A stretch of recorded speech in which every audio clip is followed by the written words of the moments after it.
Hi, it's State Representative Jim Walsh here at the Capitol in Olympia. I've been getting a lot of questions lately about boards and commissions. So I'm going to take a little bit of a step away from our legislative work and talk today about the boards and commissions of the state government that operate on various policy fronts in Olympia and all around the state, really. Most state boards and commissions are appointed by the governor. They're governor-appointed organizations, entities, boards, commissions.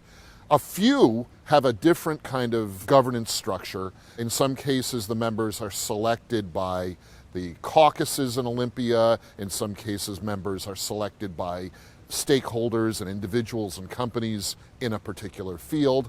But by and large, boards and commissions members are selected by the governor. Lately, a handful of these boards and commissions at the state level have been in the news. Recently, a board of the state government called the State Sex Offender Policy Board has been in the news. The Sex Offender Policy Board, its members appointed by the governor, have been entertaining various types of what they call reforms to how the state deals with sex offenders who've been convicted of crimes in this state.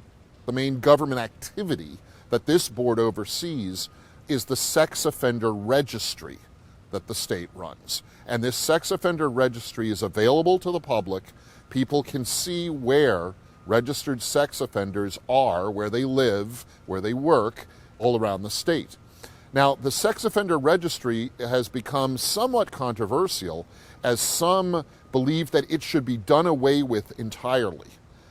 Most people polled or spoken with in the state believe the sex offender registry serves a public safety purpose, and they want to see it maintained.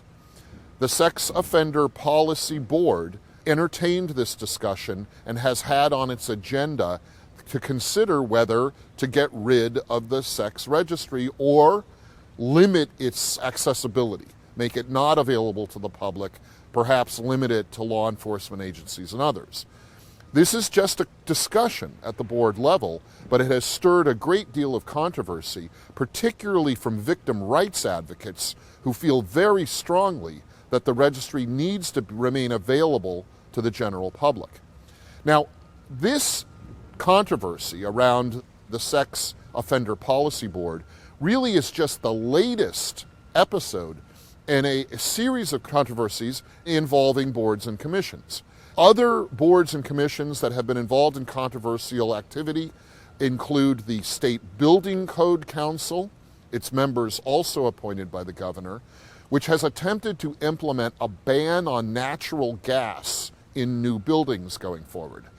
In that case, that policy was something that the governor tried to get implemented as law here in Olympia. The legislature was not interested in promoting that concept, and so the governor used his appointed Building Code Council to try to work around the legislature and ban natural gas in new buildings. Also, the commission that oversees the State Department of Fish and Wildlife, WDFW, has been controversial in that it has been restricting the seasons for hunting in the state of Washington in a way that outdoors activists and hunters find very offensive. And those activists point out that the commission overseeing fish and wildlife has no experienced hunters or fishers on it, and are angry at the governor for, again, appointing members to that commission who don't reflect the activities and the focus of the agency that that commission oversees. So this is a growing issue here in Olympia.